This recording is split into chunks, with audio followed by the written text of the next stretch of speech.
بسم اللہ الرحمن الرحیم۔ انوار رمضان۔ رمضان المبارک کے روزوں کے فضائل۔ رمضان المبارک کے تمام اعمال اور کاموں میں سب سے اہم کام روزے رکھنا ہے۔ احادیث طیبہ میں اس کی بڑی کثرت سے فضائل ذکر کیے گئے ہیں۔ نمبر 1، روزے کے برابر کوئی چیز نہیں۔ حضرت ابو امامہ فرماتے ہیں کہ میں نے کہا، یا رسول اللہ دلنی علی عمل، یا رسول اللہ مجھے کسی بہترین عمل کی رہنمائی فرمائیے۔ آپ صلی اللہ علیہ وسلم نے ارشاد فرمایا، علیک بالصوم فإنہ لا عدل لہ، روزہ رکھنے کو اپنے اوپر لازم کر لو کیونکہ اس کے برابر کوئی چیز نہیں۔ مستدرک کے حاکم 1533۔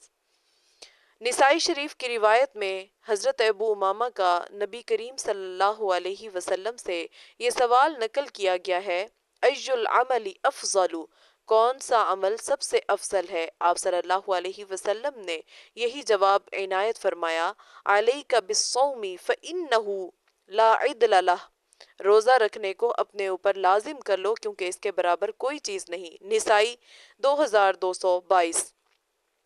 ایک اور روایت میں یہ الفاظ نقل کیے گئے ہیں، علیک بالصوم فإنہ لا مثل لہ، روزہ رکھنے کو اپنے اوپر لازم کر لو کیونکہ اس جیسی کوئی چیز نہیں۔ نسائی 2220۔ نمبر 2، روزہ دار کی دعا قبول ہوتی ہے۔ حضرت ابو ہریرہ رضی اللہ عنہ نبی کریم صلی اللہ علیہ وسلم کا یہ ارشاد نقل فرماتے ہیں، الصائم لا ترد دعوتہ، روزے دار کی دعا کو رد نہیں کیا جاتا۔ مسند احمد 10183۔ ایک دوسری روایت میں ہے، نبی کریم صلی اللہ علیہ وسلم نے ارشاد فرمایا، ثلاث دعوات مستجابات، دعوت الصائم ودعوت المسافر ودعوت المظلوم، تین دعائیں اللہ کے حضور بہت زیادہ قبول ہوتی ہیں، روزہ دار کی دعا، مسافر کی دعا اور مظلوم کی دعا، مظلوم کی بد دعا۔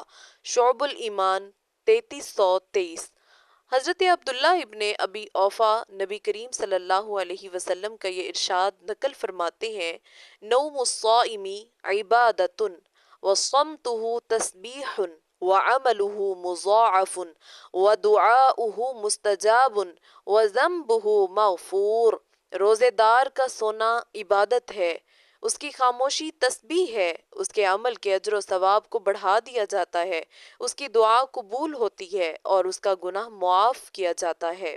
شعب الایمان 3652۔ حضرت ابو ہریرہ سے مروی ہے کہ نبی کریم صلی اللہ علیہ وسلم نے ارشاد فرمایا، ثلاثۃ لا ترد دعوتہم، الصائم حتی یفطر والامام العادل ودعوت المظلوم يرفعها اللہ فوق الغمام ويفتح لها ابواب السماء ويقول الرب وعزتی لانصرنك ولو بعد حین، تین آدمیوں کی دعا رد نہیں ہوتی، ایک روزے دار کی دعا افطار کے وقت، دوسرے عادل بادشاہ کی دعا اور تیسرے مظلوم کی بد دعا جس کو اللہ تعالیٰ بادلوں سے اوپر اٹھا لیتے ہیں، آسمان کے دروازے اس کے لیے کھول دیتے ہیں اور باری تعالیٰ کی جانب سے ارشاد ہوتا ہے کہ میں تیری مدد ضرور کروں گا اگرچہ کسی مصلحت سے کچھ دیر ہی کیوں نہ ہو جائے۔ ترمذی 3598، 2526۔ ایک اور حدیث میں ہے، نبی کریم صلی اللہ علیہ وسلم کا ارشاد ہے، للصائم عند افطارہ دعوت مستجابہ، افطار کے وقت روزے دار کی دعا قبول ہوتی ہے۔ حضرت عبداللہ ابن عمر کے بارے میں آتا ہے کہ وہ افطار کے وقت اپنے اہل و عیال کو لے کر دعا کیا کرتے تھے۔ مسند طیالسی 2376۔ شعب الایمان 3624۔ مشہور تابعی حضرت کعب احبار رحمۃ اللہ علیہ، جن کو پچھلی کتابوں کا بھی خوب علم تھا، وہ فرماتے ہیں کہ اللہ تعالیٰ نے حضرت موسیٰ علیہ السلام کی طرف وحی بھیج کر یہ ارشاد فرمایا، یا موسیٰ إني آمر حملة العرش إذا دخل شهر رمضان أن يمسكوا عن العبادة وكلما دعا صائم رمضان بدعوة أن يقولوا آمين وإني أوجبت على نفسی اللہ ارد دعوت صائمی رمضان۔ اے موسیٰ، جب رمضان داخل ہوتا ہے تو میں عرش کے حاملین فرشتوں کو حکم دیتا ہوں کہ وہ اپنی عبادت کو موقوف کر دیں۔ جہاں کہیں بھی رمضان کے روزے رکھنے والا کوئی دعا مانگے تو وہ ان کی دعا پر آمین کہیں، اور میں نے اپنے اوپر اس بات کو لازم کر لیا ہے کہ میں رمضان کے روزے رکھنے والوں کی دعا رد نہیں کروں گا۔ شعب الایمان 3445۔ حضرت سیدنا عمر بن خطاب رضی اللہ عنہ سے روایت ہے کہ نبی صلی اللہ علیہ وسلم ارشاد فرماتے ہیں، ذاکر اللہ فی رمضان مغفور لہ وسائل اللہ فیہ لا یخیب۔ رمضان میں اللہ کا ذکر کرنے والے کی مغفرت ہوتی ہے اور اللہ تعالیٰ سے سوال کرنے والا محروم نہیں رہتا۔ طبرانی اوسط 6170، شعب الایمان 3355۔ لہٰذا روزے داروں کو اس مہینے کی قدر کرتے ہوئے خوب دعا مانگنے کا اہتمام کرنا چاہیے۔ نمبر 3، روزہ داروں کے لیے جنت کا ایک دروازہ مخصوص کیا گیا ہے۔ حضرت سہل بن سعد نبی کریم صلی اللہ علیہ وسلم کا ارشاد نقل فرماتے ہیں، فی الجنت ثمانیۃ ابواب فیہا باب یسمی الریان لا یدخلہ الا الصائمون۔ جنت میں 8 دروازے ہیں جن میں سے ایک دروازہ ریان ہے، اس میں سے صرف روزہ دار داخل ہوں گے۔ بخاری 3257۔ مسلم کی روایت میں ہے، آپ صلی اللہ علیہ وسلم نے ارشاد فرمایا، بے شک جنت میں ایک دروازہ ہے جس کو ریان کہا جاتا ہے، اس میں سے قیامت کے دن صرف روزہ دار داخل ہوں گے، ان کے ساتھ ان کے علاوہ کوئی اور داخل نہ ہوگا۔ چنانچہ قیامت کے دن آواز لگائی جائے گی کہ روزہ دار کہاں ہیں؟ پس روزہ دار اس دروازے میں سے داخل ہوں گے۔ جب سب داخل ہو جائیں گے تو وہ دروازہ بند کر دیا جائے گا، پھر اس دروازے سے کوئی داخل نہ ہوگا۔ مسلم 1152۔ ترمذی شریف کی روایت میں اس ریان دروازے سے جنت میں داخل ہونے کی فضیلت یہ ذکر کی گئی ہے، وَمَن دَخَلَهُ لَمْ يَظْمَأُ أَبَدًا، یعنی جو اس ریان دروازے سے داخل ہو گیا وہ کبھی پیاسا نہیں ہوگا۔ ترمذی 765۔ 4، روزہ دار کی بخشش و مغفرت کر دی جاتی ہے۔ روزہ کی ایک بڑی فضیلت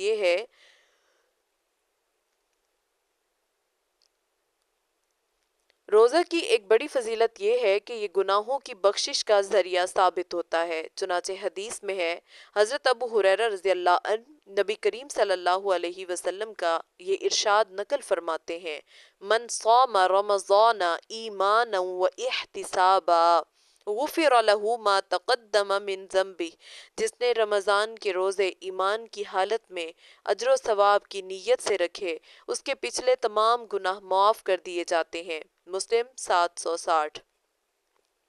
ایک روایت میں پچھلے گناہوں کے ساتھ ساتھ اگلے گناہوں کی مغفرت بھی ذکر کی گئی ہے۔ چنانچہ نبی کریم صلی اللہ علیہ وسلم نے ارشاد فرمایا، من صام شہر رمضان ایمانا و احتسابا غفر له ما تقدم من ذنبہ وما تأخر، جس نے رمضان المبارک کے روزے ایمان کی حالت میں ثواب کی نیت سے رکھے، اس کے اگلے پچھلے تمام گناہ معاف کر دیے جاتے ہیں۔ سنن کبریٰ للنسائی 3405۔ محدث کبیر علامہ ابن حجر عسقلانی فرماتے ہیں، پچھلے گناہوں کی معافی تو واضح ہے، اگلے گناہوں کی معافی کا ایک مطلب تو یہ ہے کہ اگر گناہ ہو جائیں تو اللہ تعالیٰ کی جانب سے معاف کر دیا جائے گا، اور دوسرا مطلب یہ ہے کہ آئندہ اللہ تعالیٰ کبیرہ گناہوں سے محفوظ رہنے کی توفیق عطا فرمائیں گے۔ فتح الباری جلد 4 صفحہ 252۔ واضح رہے کہ مذکورہ حدیث اور اس جیسی دیگر احادیث میں بخشش سے مراد یہ ہے کہ صغیرہ گناہ معاف ہو جاتے ہیں شرح النووی علی مسلم، تاہم روزہ دار روزہ رکھنے کے ساتھ ساتھ کبیرہ گناہوں سے بھی توبہ کر لے تو وہ بھی معاف ہو جائیں گے۔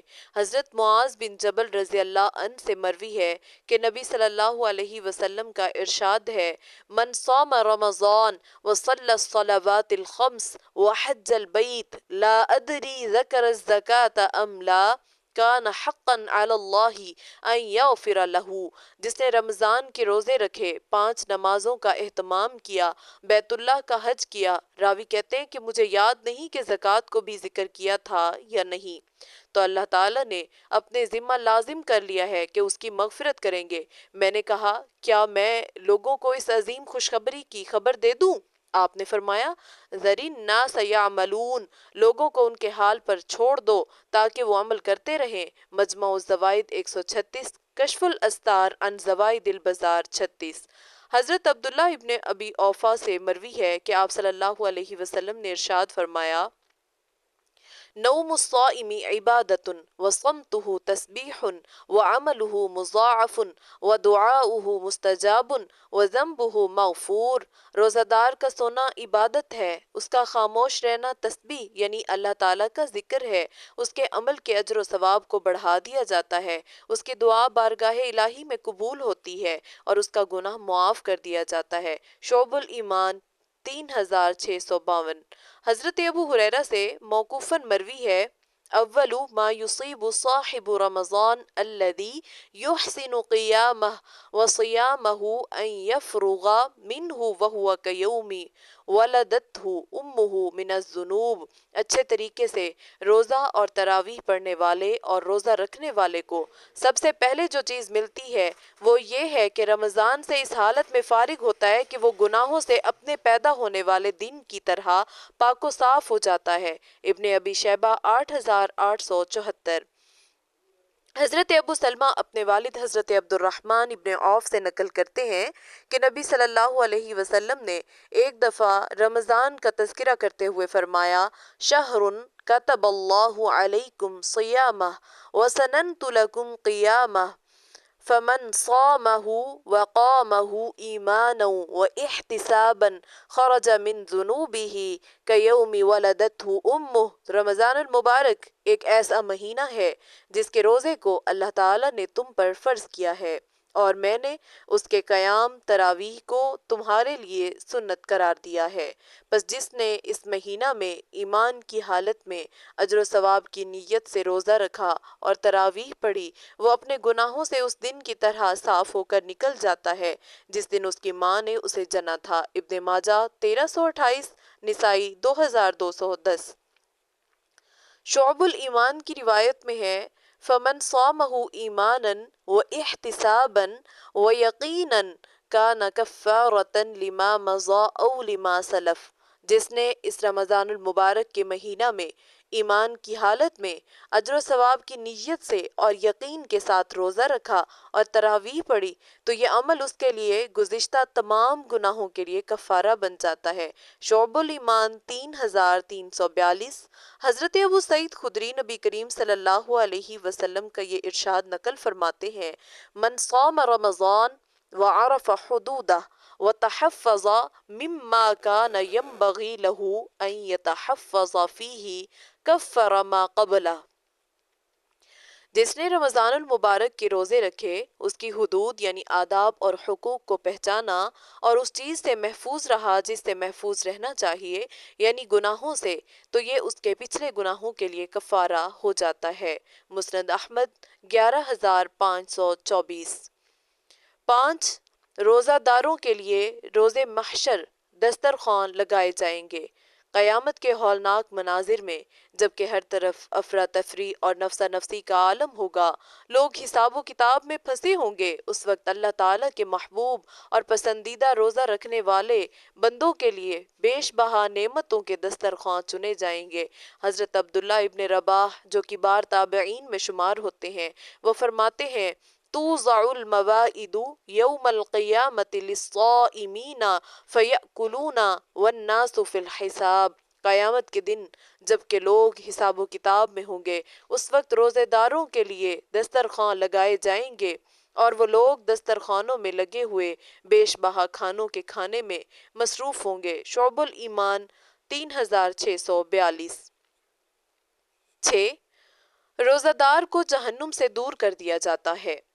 حضرت ابو سعید خدری رضی اللہ عنہ فرماتے ہیں کہ نبی صلی اللہ علیہ وسلم نے ارشاد فرمایا، ما من عبد یصوم یوما فی سبیل اللہ الا باعد اللہ بذلک اليوم وجہہ عن النار 70 خریفا۔ جو بندہ اللہ کے راستے میں ایک دن کا روزہ بھی رکھے تو اللہ تعالیٰ اس کی برکت سے اس کو جہنم سے 70 سال کی مسافت دور کر دیتے ہیں۔ مسلم 11,053، نسائی 1153، نسائی 2244۔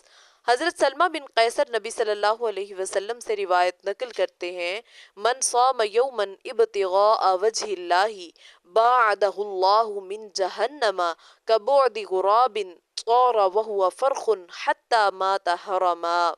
جس نے اللہ تعالیٰ کی رضا و خوشنودی کے لیے ایک دن کا روزہ رکھا، اللہ تعالیٰ اسے جہنم سے اتنی مسافت دور کر دیں گے جیسے کوئی کوا چوزا ہونے کی حالت میں اڑے، یہاں تک کہ اسی طرح اڑتے اڑتے بوڑھا ہو کر مر جائے۔ مسند ابو یعلا موصلی 921۔ حضرت ابو دردہ سے روایت ہے کہ نبی صلی اللہ علیہ وسلم ارشاد فرماتے ہیں، من صام یوما فی سبیل اللہ جعل اللہ بینہ و بین النار خندقا کما بین السماء والارض۔ جس نے اللہ کے راستے میں ایک دن روزہ رکھا، اللہ تعالیٰ اس کے اور جہنم کے درمیان ایک خندق حائل کر دیتے ہیں جو آسمان و زمین کے درمیان کے فاصلے کے برابر چوڑی ہوتی ہے۔ طبرانی اوسط 3574۔ حضرت ابو دردہ کی ایک اور روایت میں نبی کریم صلی اللہ علیہ وسلم کا یہ ارشاد مروی ہے، من صام یوما فی سبیل اللہ باعد اللہ عنہ النار مسیرۃ 1000 سنۃ للراکب المستعجل۔ جس نے اللہ کے راستے میں ایک دن کا روزہ رکھا، اللہ تعالیٰ اس سے جہنم کو اتنی مسافت دور کر دیتے ہیں جتنا کہ 1000 سال تک کوئی تیز رفتار سوار دوڑے۔ مسند احمد 27507۔ حضرت ابو امامہ نبی کریم صلی اللہ علیہ وسلم کا ارشاد نقل فرماتے ہیں، من صام یوما فی سبیل اللہ بعد اللہ وجہہ عن النار مسیرۃ 100 عام رکض الفرس الجواد المزمر۔ جس نے اللہ کے راستے میں ایک دن کا روزہ رکھا، اللہ تعالیٰ اسے جہنم سے عمدہ اور چھریرے گھوڑے کے 100 سال تک دوڑنے کی مسافت کے برابر دور کر دیتے ہیں۔ طبرانی کبیر 7806۔ ایک روایت میں رمضان کے علاوہ دوسرے کسی نفلی روزے کی بھی یہی فضیلت ذکر کی گئی ہے۔ چنانچہ حضرت سہل بن معاذ اپنے والد سے نقل کرتے ہیں کہ نبی صلی اللہ علیہ وسلم نے ارشاد فرمایا، من صام یوما فی سبیل اللہ تعالی متطوعا فی غیر رمضان بعد من النار 100 عام سیر المزمر الجواد۔ جس نے رمضان کے علاوہ اللہ کے راستے میں ایک دن کا نفلی روزہ رکھا، اسے جہنم سے عمدہ اور چھریرے گھوڑے کے 100 سال تک دوڑنے کی مسافت کے برابر دور کر دیا جاتا ہے۔ المطالب العالیہ بزوائد المسانید الثمانیہ 1004۔ مسند ابو یعلا موصلی 1486۔ حضرت عتبہ بن عبد السلمی فرماتے ہیں کہ نبی صلی اللہ علیہ وسلم نے ارشاد فرمایا، من صام یوما فی سبیل اللہ فریضۃ باعد اللہ منہ جہنم کما بین السماوات والارضین السبع ومن صام یوما تطوعا باعد اللہ منہ جہنم مسیرۃ کما بین السماء۔ جس نے اللہ کے راستے میں ایک دن فرض روزہ رکھا، اللہ جہنم کو اس سے اتنی دور کر دیں گے جیسا کہ 7 آسمانوں اور زمینوں کے درمیان کی مسافت، اور جس نے اللہ کے راستے میں ایک دن نفلی روزہ رکھا، اللہ جہنم کو اس سے اتنی مسافت دور کر دیں گے جتنا آسمان کے درمیان فاصلہ ہے۔